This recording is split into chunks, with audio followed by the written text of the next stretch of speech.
Hayırlı ertə Россия 1 телеканалында Татарстан яңалыклары туры эфир студиясында Идел Кыямов. Татар дәүләт әкият кушак театрында Татарстан Республикасы дәүләт советы рәисе урынбасары Марат Әхмәтов катнашында Салават көпере журналының YouTube проектларын тәкъдим иттеләр.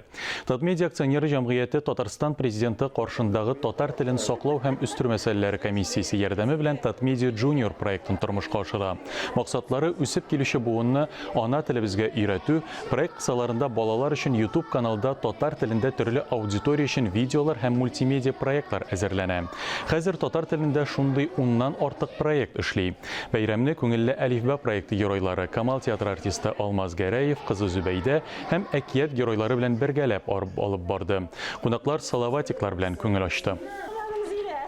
Хәзерге балалар кызганычка каршы телевизор карамыйлар, гәҗит укымыйлар, радио тыңламыйлар. Нишләргә алар белән?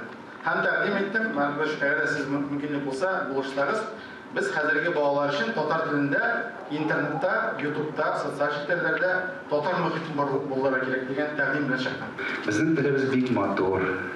Ул бай тел, нәфис тел. Ул дөньядагы иң дәрәҗәле 14 телнең берсе. Гәрчә инде планетабызда меңләгән төрле милләт халкы яшәсә дә, менә әйдәгез әле бергәләп сезнең белән шушы изге нияттә телебезгә, традицияләребезгә, үзебезнең киләчәгебезгә матур хезмәт итәргә.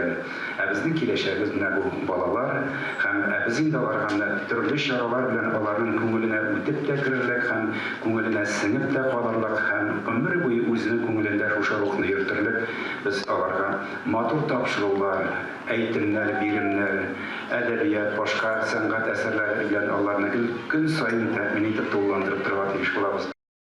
Татарстан Республикасы президенты каршындагы татар телен саклау һәм үстерү мәсьәләләре комиссиясе ярдәме белән Шаян ТВ каналы Балачак җыры бәйгесенең 2нче сезонын башлый. Бәйгенең максаты татар телендә балалар өчен җырлар иҗат итүче шагыйрьләрне, композиторларны барлау, шушы җырларны таныту, балалар репертуарын татар җырлары белән байыту. Балачак җыры бәйгесе 25 майга кадәр 3 турда уздырыла.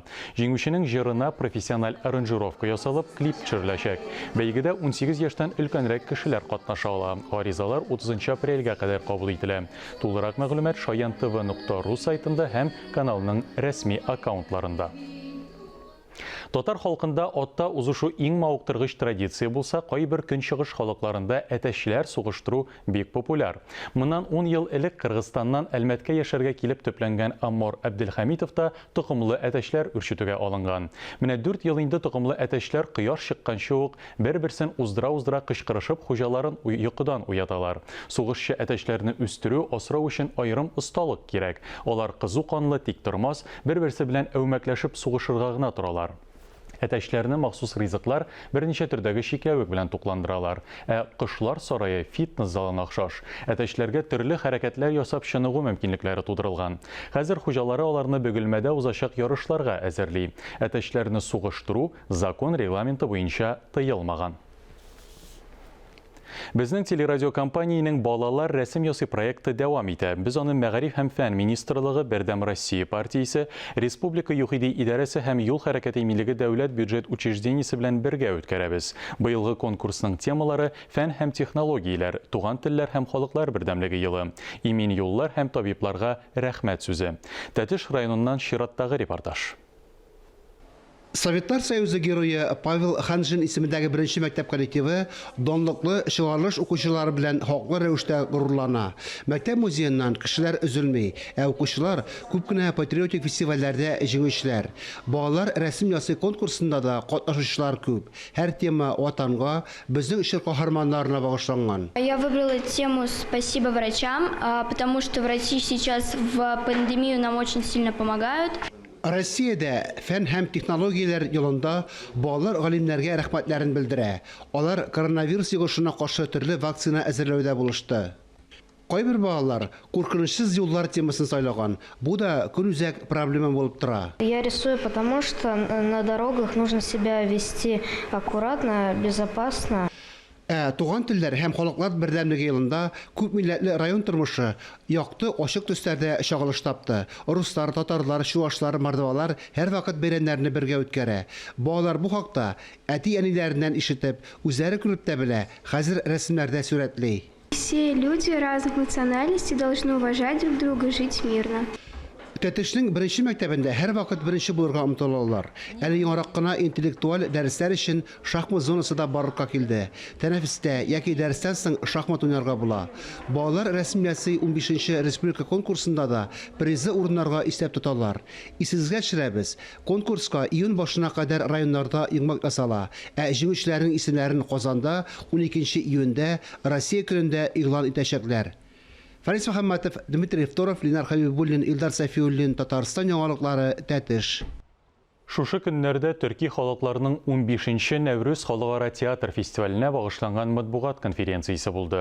Журналистлар белән очрашуга Татарстан мәдәният министрының беренче урынбасары Юлия Әдһәмова, Нәврүз фестиваленең сәнгать җитәкчесе Фәрит Бикшәнтәев һәм Камал театр директоры Илфир Якупов килде. Быел фестиваль Татарстанда игълан ителгән Туган телләр һәм халыклар бердәмлеге елы уңаеннан 7 июньнән 13-нә кадәр үткәрелә. Сайлап алганда бөтен дөнья классикасына, этник мәсьәләләрне чагылдырган спектакльләргә, заман драматургиясенә игътибар бирелгән. Саха, Якутия һәм Кыргызстан театрлары сәхнәләштергән 2 спектакль ачык һавада күрсәтелә. Төньяк Төрки халыкларына багышлап үткәрелгән Нәврүз фестивалендә беренче тапкыр Иран дәүләте театры да катнашырга теләк белдергән. Әлегә сөйләшүләр бара дип белдерде Нәврүз фестиваленең сәнгать җитәкчесе Фәрит Бикшәнтәев. Минемчә, алар бик сусаганнар. Шуңа күрә без берсендә кире какмадык. Хәтта бик үк бәлки профессиональ булмаган коллективларны да кертергә уйладык. Чөнки чыннан да аңлап була, сусаганнар аралашуга, үзләренең сәнгатьләрен күрсәтүгә бигрәк тә Татарстанны яраталар, Казанны бик яраталар. Рамазан айы алдыннан Татарстан мөселманнары Диния нәзарәте сайтының файдалы мәгълүмат бүлегендә Рамазан 2021 төп сораулар сәхифәсе эшли башлады. Ул сайттан файдаланучыларга изге айны үткәрү, ураза тоту, башка дини йолаларның тәртипләренә кагылышлы киң таралган сорауларга нигезле җаваплар табу мөмкинлеген бирә. Әлеге сәхифәдә ураза башлану, тәмамлану, тәравих намазын уку вакыты тәртибе, 2021 елда Рамазан аенда фитр садакасы, фидия һәм нисап күләме, ураза бәйрәмен билгеләү, башка мәсьәләләр турында актуаль мәгълүмат урнаштырылган. Шулай ук республика күләм ифтарны оештыруга өлеш кертү усуллары, Казанда һәм Татарстанда ифтар кылу урыннары турында белергә мөмкин. Сәхифә Рамазан айы дәвамында эшли, яңа материаллар белән тулыландырылып торачак.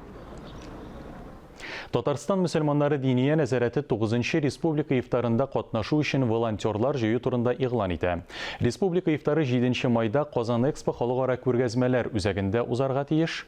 Бу көнне бергәләп намаз уку, авыз ачу өчен дәрәҗәле кунаклар, эшмәкәрләр, мохтаҗ катлам, күп балалы һәм аз кирмле гаиләләр, сәламәтлеге шикле булган кешеләр җыела.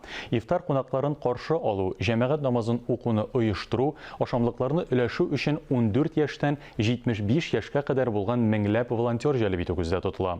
Волонтер булу өчен билгеле форманы тутырырга яки телефоннан шалтыратып теркәлергә кирәк. Телефон номеры экранда күрсәтелгән.